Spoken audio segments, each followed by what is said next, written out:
Good morning again, folks. We are live from the stage here on signing day for National Letter of Intent. We are in the Gundaker Theater, where 30 of our young men have just signed with college and university athletic programs from across the United States. I'm Tom Eichwald. Alongside of me, CBC Assistant Principal and Director of Admissions, Jim Brockman. Jim, nice to have you. It's awesome to be here. What an exciting day for CBC community. It is.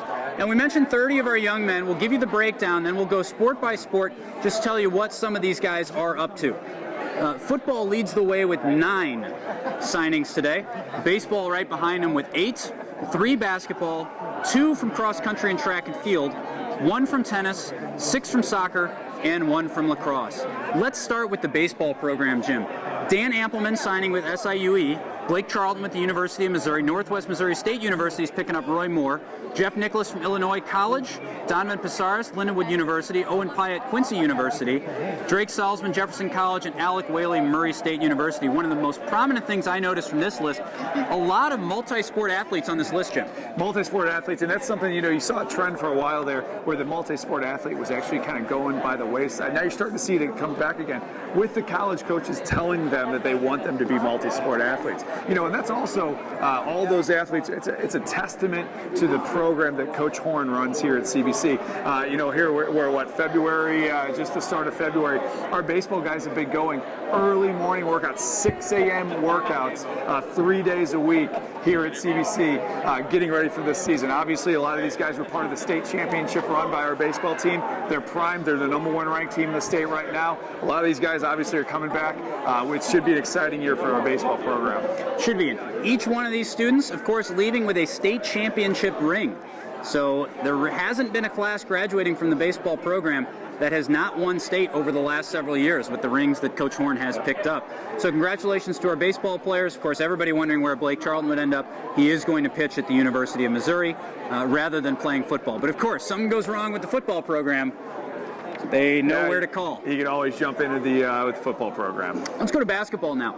3 big signings. Some physically very large, starting with Dwayne Clark going to the University of Missouri, Kansas City. Of course, a transfer into CBC, but a standout center. Jordan Barnes and Christian Willis. Can we say enough good things about these men? Not as basketball players, we could certainly, but as young men. Yeah, 2 of the best ambassadors that we have on our campus right here. Jordan Barnes, Christian Willis. They played a huge role in the admissions program at CBC, working with students who are coming in, prospective students. They're just incredible people, both part of our leadership class here at CBC, part of the leadership program. Certainly we can sing their accolades on the court, but I think it's more important we talk about these 2 young men off the court. Hard-working young men, great students, great character people here in our building. So congratulations to Jordan Barnes going to Indiana State University, Christian Willis, Arkansas State University, and again, Dwayne Clark, University of Missouri, Kansas City. Move on to cross country and track and field. August Bin Butel, wonderful kid. He's going to the Missouri University of Science and Technology. That is his passion. But also, one of the fun things about Augie Bin Butel, you see him downstairs in the weight room, not just working out, helping some of the younger kids. I was down there just the other day. He's down there with one of the younger members of the track team, taking him through the workouts, showing him the ropes, spotting for him, and just kind of helping him get up to speed. So certainly a player you want in your program, and also as a teacher, having taught him, a kid you want in your classroom. Yeah, great kid. And of course, Reed saw how to even as he's okay as well. It's what a great 4.6 GPA for Reed. State qualifying runner in cross country. What else? National Merit semifinalist. You can't say enough good things about Reed Sahadevan, one of the brightest students we've had go through in a long time. Absolutely, and again, you talk about those 2 kids just being great people, being part of our service program here at CBC, both being part of the leadership program at CBC. Can't say enough good things about them. I suppose we should move on to football.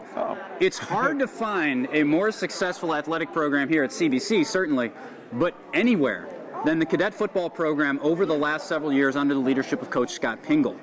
As we look through this list, some really talented young men.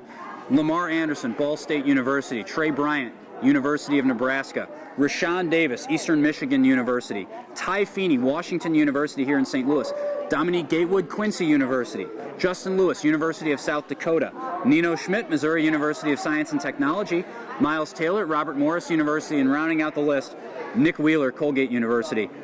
Jim, as we look through this list, what jumps out at you about these football players? First, just number one, all great members of the community. That's something that we really try to stress about to these young men is they have an additional role here.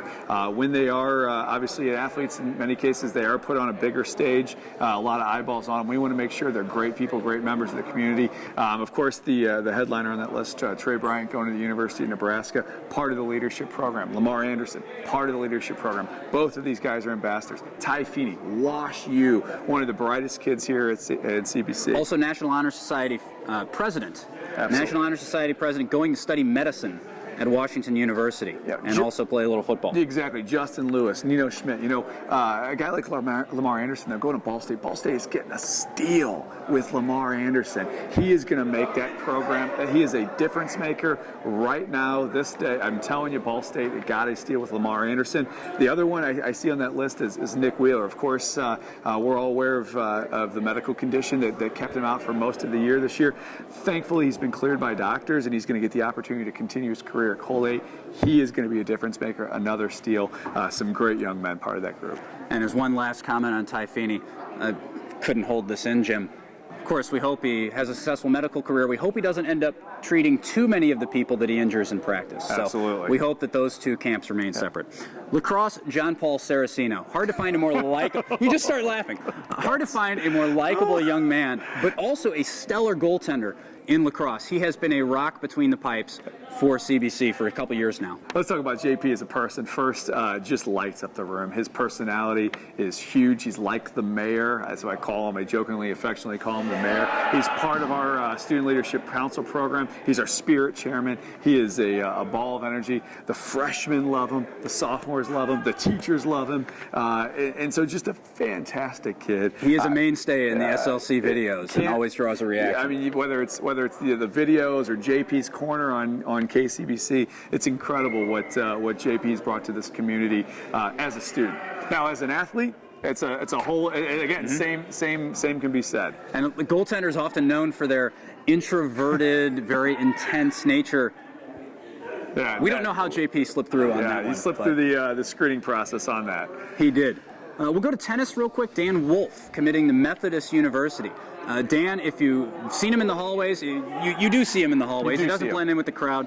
Of course, his height, his length, his ability to cover the court, all have made him an outstanding tennis player and a member of. We were just talking to Pete Demos, the tennis coach, just before going on air here. And he is so thrilled with the tennis team we have coming in this year, and especially with Dan Wolf. Absolutely. Dan Wolf is going to be the leader of this team coming up. Coach Demos thinks that this can be a really special team, headlined by Dan Wolf. And as you mentioned, you can't miss him. He's 6'7". Old Goran Ivanisevic is the one you think about when you think about Dan Wolf. He's just his ability to cover the court, his first serve ability is incredible. He drops bombs, and so Dan's going to be the headliner. But we got a lot of great guys as part of that tennis program. I think we're going to see great things out of them. And to round it all out, we have 6 young men from our soccer program. Patrick Alsmeyer going to Rockhurst University, going to play alongside John Huber, goaltender, going to Rockhurst University as well. Luke Barra, St. Louis College of Pharmacy. AJ Palazzolo, Indiana University. Brandon Santel, Lipscomb University. And Adam Wittenauer at Truman State. Top to bottom, an extremely talented list. Of course, soccer program I get to see a lot of and bring to you on CSN. Start with John Huber, the goaltender, a bit of a late commit to Rockhurst. He is going to be a phenomenal pickup for them, looking at goaltenders ahead of him who are juniors, so looking to kind of get 2 years to learn the system, learn the program, and adjust, maybe put on a little bit of weight as well in the gym. And he is going to be a phenomenal goalkeeper for Rockhurst. Patrick Alsmeyer, player who's always in the right place at the right time. He is one of the few that Coach Mickler never takes out of a game. Defensive holding midfielder. He reads the game so well. He is so much brighter than most players you see on the field. He is 3 steps ahead of everybody around him. Luke Barra going to St. Louis College of Pharmacy. Brandon Santel, Lipscomb University. Adam Wittenauer, Truman State University. The headliner on this list, of course, AJ Palazzolo. Yes, state champion as a freshman, part of the National Developmental Program as a sophomore and a junior, came back as a senior, led this team, had 9 goals, was a senior captain for all of his efforts, was named National Player of the Year by the Coaches Association in soccer. Couldn't be more proud of AJ Palazzolo for his parents, Brian and Katie, awesome people, great family. We're so excited for AJ. He's been a great kid. But beyond that is looking at that list. 3 of those 7 guys are National Honor Society guys. We've got all of those guys have been acted as ambassadors, have been part of our Student Leadership Council, have freshman mentors. AJ Palazzolo, freshman mentor. Luke Barra, freshman mentor. Adam Wittenauer, Vice President of the Student Leadership Council. I can go on and on. These guys are incredible members of this community here at CBC, and so I couldn't be more thrilled for them. And you mentioned some of these students in the classroom, National Honor Society taking honors courses. You and I were talking before the broadcast, a very solid group of young men academically as well leaving here. Yeah, 20 out of the 30 of this group of signees had a GPA of over 3.0, which we couldn't be more thrilled about. That's something that, of course, we always talk to these guys about being student athletes first, and they are definitely, the student definitely comes first for these guys. But beyond that, one of the things that we're so proud of, being that we are a LaSallian school, is the fact that over 3,500 hours of service collectively done just by these 30 athletes who signed today. I mean, it's just incredible the work that these guys have done. And we should point out 13 of the 30 commits are going to Division I. Wonderful percentage that is. And speaking of percentages, fun fact, the percentage of athletes that signed today who are in our honors program is in fact higher than the percentage of the student body that participates in the honors program. That tells you a lot about the well-rounded nature of these young men here at CBC, truly men for tomorrow. Yeah, definitely. The cumulative GPA of these guys who signed is somewhere near 3.4, which again, we couldn't be more thrilled about it. So. That's going to do it for our coverage of signing day for National Letters of Intent. I want to thank you for joining us here on CSN. Please check in, cbccsn.com. If you're watching us now, hopefully you know how to find us. Stay tuned for upcoming events. We got hockey playoffs coming up. We got basketball playoffs coming up. You do not want to miss the next few weeks on CSN. That's going to do it for all of us. For Mr. Jim Brockman, Tom Eichwald, I want to thank you for joining us, and we'll see you in the playoffs, folks.